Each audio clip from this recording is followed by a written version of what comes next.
Let's go. Let's go.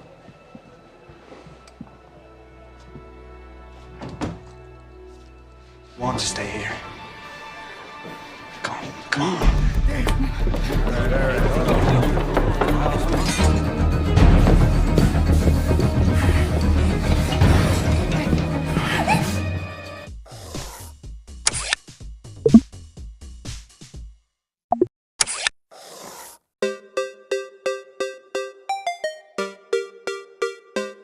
Halo Sobat Dickson dimanapun kalian berada. Baik lagi bareng saya, Dickson si ganteng kalem. Kata emak, di channel yang selalu siap nemenin kalian membedah kisah-kisah seru dari dunia perfilman. Apalagi kalau cerita Dickson.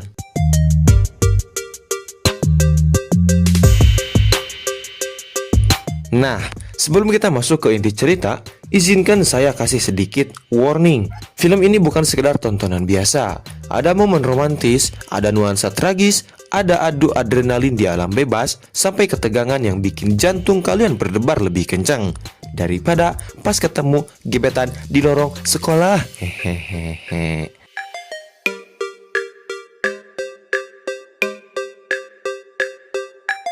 Jadi, kalau kamu lagi rebahan sambil ngemil keripik, siap-siap aja karena bisa-bisa keripiknya lupa dimakan saking fokusnya. Kisah ini tentang seorang wanita yang dikira hanya menjual body, padahal hatinya jauh lebih mahal dari tarifnya. Dan seorang pria yang dianggap bodoh karena mencintainya, padahal mungkin dia satu-satunya yang waras di dunia yang terlalu sibuk berpura-pura suci. Jadi, sebelum kamu ikut menghakimi, dengerin dulu ceritanya. Siapa tahu yang kamu anggap kotor justru lebih tahu cara mencintai daripada kamu yang sibuk cuci tangan. Dan inilah dia, Redeeming Love.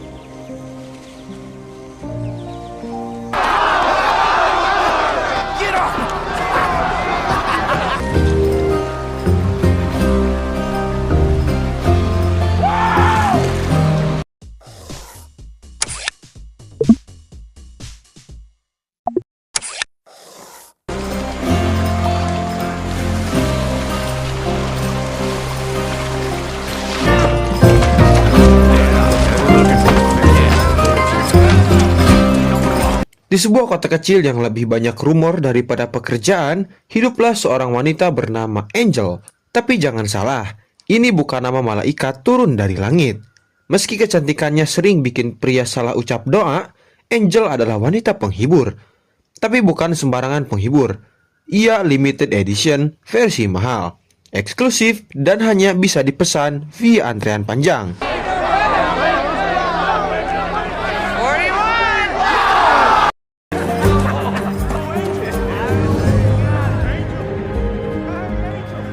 Setiap hari, para pria dari berbagai penjuru datang membawa nomor cinta.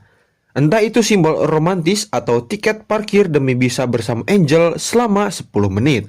Hanya 10 menit, tapi efeknya bisa bikin mereka geleng-geleng kepala, bahkan nulis status galau di Facebook.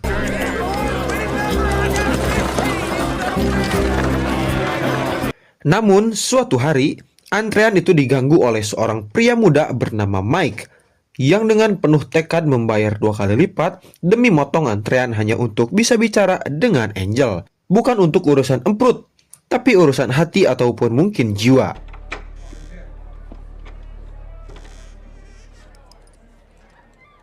Angel yang sudah hafal trik pria-pria sok puitis, mengira ini hanya gimmick baru. Cowok jual mahal, pengen diskon juga.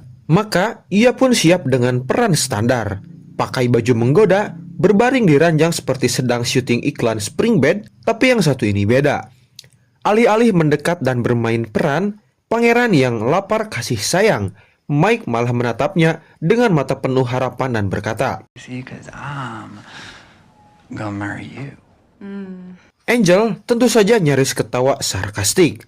Oh please, belum juga say hi, udah ngajak nikah. Mana ada yang serius begini? Ia pun mengusir Mike seperti menyingkirkan nyamuk yang coba menggoda telinga. Time's up.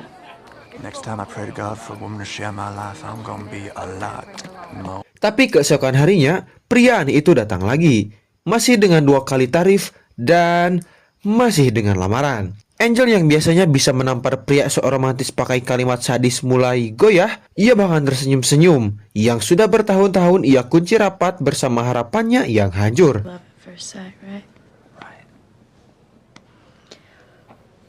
Tapi begitu pertemuan ketiga tiba dan Angel merasa Mike benar-benar serius ingin menikahinya, dia langsung balik arah. Dengar ya, katanya dengan suara sedingin kulkas tetangga, kamu cuma orang biasa, gak punya kuasa, gak punya status, sama kamu, aku gak punya masa depan. Something to you.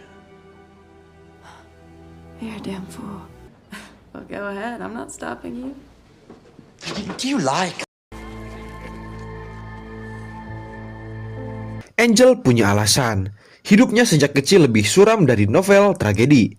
Saat umur 13 tahun, dia dan ibunya diusir dari rumah karena status anak di luar nikah. Lebih sial lagi, saat ibunya ingin menjual perhiasan untuk bertahan hidup, ternyata semua itu hanya batu akik palsu. Dari perhiasan hingga cinta, semuanya palsu. Sedih kan? Seharusnya itu jadi plot sinetron jam prime time. Intelligence about you? What's your name? Never mind. I have this comfort immediately that it. Tapi dunia ini kadang seperti pelawak yang kejam. Saat orang paling rapuh sedang bertahan, malah dikasih penyakit. Ibunya meninggal. Angel dijual ke bangsawan koplak. Dan di usia yang seharusnya main petak umpet, dia malah disiksa dan dipermak jadi boneka malam.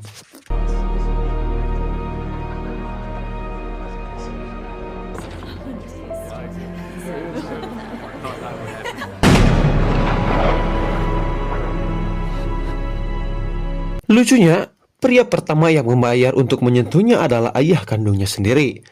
Ya, kalau kamu pikir hidup Angel nggak bisa lebih kacau, ternyata bisa.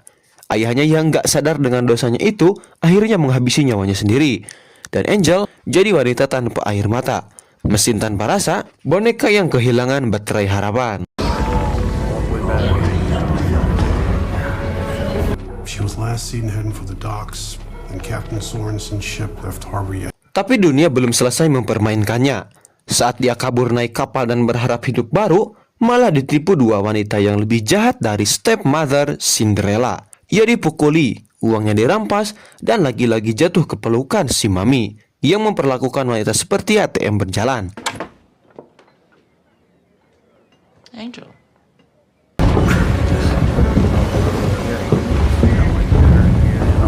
Angel pun kembali jadi boneka dengan kode jangan tanya masa lalu. Sementara itu, Mike adalah kebalikannya. Anak manja tuan tanah tapi punya hati yang lebih lembut dari tisu basah. Ia kabur dari rumah karena benci melihat pelayan diperlakukan seperti properti. Ia mulai dari nol, hidup sederhana, jadi peternak, dan satu-satunya yang bikin hidupnya kurang lengkap adalah tak ada yang menemaninya memandangi matahari terbit walaupun tenggelam.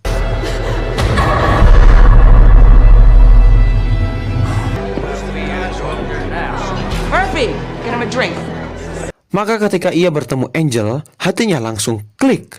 Meski semua orang berkata, bro, itu kan wanita bordil mahal. Mike tetap teguh. Bagi dia, cinta bukan soal CV masa lalu, tapi soal niat masa depan. Angel sempat mencoba bebas, minta haknya dari si mami. Tapi hak itu tinggal mitos. Yang ia dapat justru tamparan, tendangan, dan trauma baru. I'd like to be left alone. I take good care of you, don't I? You forget where I found you, Missy. In an alley, covered with mud, broke and beat. Dunia hiburan malam bukan arena gladiator. Lawan terlalu banyak dan ia hampir tewas.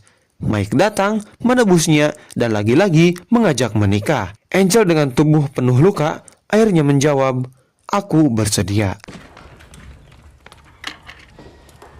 Good morning.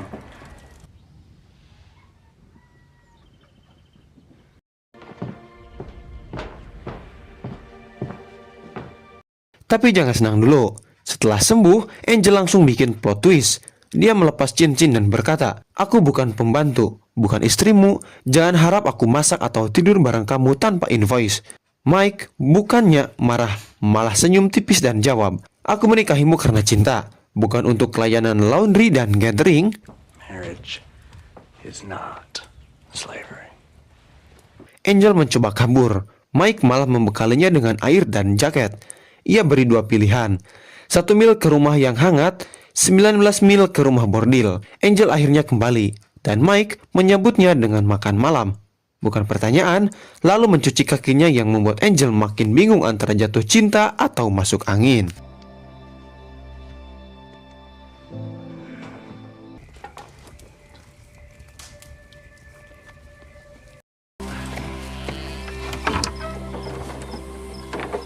Hari-hari berlalu, mereka panen telur, tebang kayu, dan Angel tetap menggoda. Tapi Mike terus menghindar. Pria macam apa yang punya tekad seperti biksu. Namun semuanya berubah saat Mike berkata, "Aku ingin memberikanmu hidup yang penuh warna." Angel pun luluh. Mereka akhirnya benar-benar bersama. Untuk pertama kalinya, Angel merasakan cinta.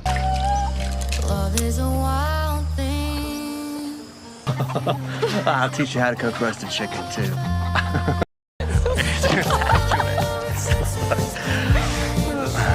Paul, kakak ipar Mike yang penuh gengsi, muncul dan langsung merasa dirinya wasit moral. Ia menuduh Angel sebagai wanita murahan, bahkan menyiram tehnya. Mike marah, satu pukulan mendarat ke wajah Paul, dan satu keputusan bulat diambil. Kau tetap keluarga, tapi kalau hina Angel lagi, anggap saja hubungan darah kita sudah dipotong. But if you love me like a brother, then you will love her as well. He was mad because I didn't remember him. Namun semua kebaikan Mike justru membuat Angel makin merasa tak layak. Karena ia tahu, dan ini bukan sekedar luka hati, bahwa dirinya tak bisa punya anak. Dan itulah alasan ia pergi lagi. Kali ini dia ikut Paul, dan dengan niat mengotori diri agar benar-benar bisa membuang bayangan Mike, mereka terjerumus dalam hubungan gelap.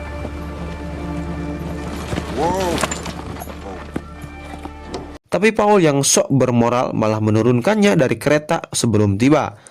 Angel dengan sinis berkata, "Kau lebih kotor dari aku, setidaknya aku jujur." Di kota, Angel mendapati rumah bordil lamanya sudah jadi puing-puing, tapi mami baru menjeratnya lagi. Mike yang tahu datang dan menyelamatkan Angel lagi. Do you want to stay here? Come on.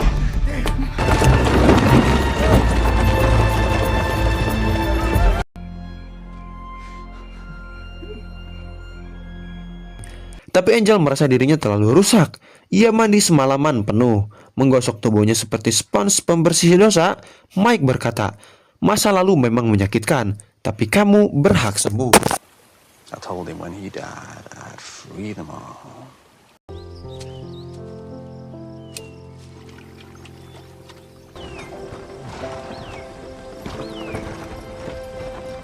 Mereka hidup kembali, damai, hangat, dan sederhana. Sampai akhirnya mereka menolong sebuah keluarga, dan bayi lahir. Angel melihat Mike menggendong bayi. Merasa patah, ia jujur, "Aku mandul." Mike menjawab, "Aku tetap mencintaimu." Namun itulah pemicu luka terparah Angel. Ia menyiapkan makan malam terbaik, membawa Mike ke bukit matahari pertama mereka, lalu pergi diam-diam.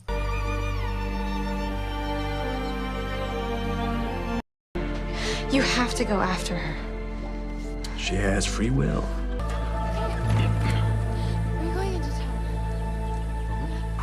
Bertahun kemudian, Paul menemukan Angel. Kini hidup sebagai wanita mandiri, bekerja di restoran dan belajar. Paul minta maaf, Angel sudah tidak punya marah untuk diampuni. Tapi saat nama Mike disebut, hatinya bergetar. Mike tak pernah menikah, tak pernah berhenti menunggu, dan di sebuah senja, Angel yang kini memperkenalkan nama aslinya, Sarah.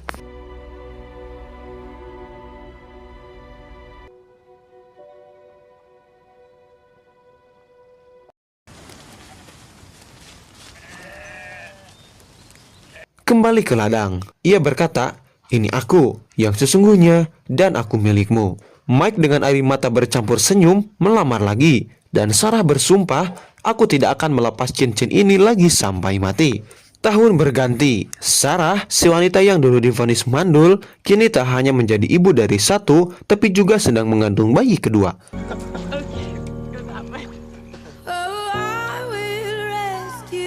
Mike benar, tak ada yang tak mungkin.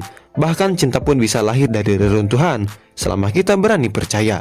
Satu hal yang pasti, kisah ini mengajarkan bahwa cinta sejati bukan soal masa lalu, tapi tentang siapa yang tetap memilih tinggal meski tahu semua luka di balik senyum kita. Dan Mike, dia bukan hanya pria biasa.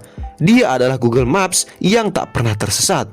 Bahkan saat Angel sendiri lupa kemana harus pulang. Terima kasih sudah menyimak cerita ini. Kalau kamu pernah merasa tidak cukup baik untuk dicintai, mungkin kamu cuma belum bertemu orang yang cukup berani untuk melihat kamu apa adanya. Bang Dixon beserta seluruh tim pamit dan adios amigos permios ngaleos.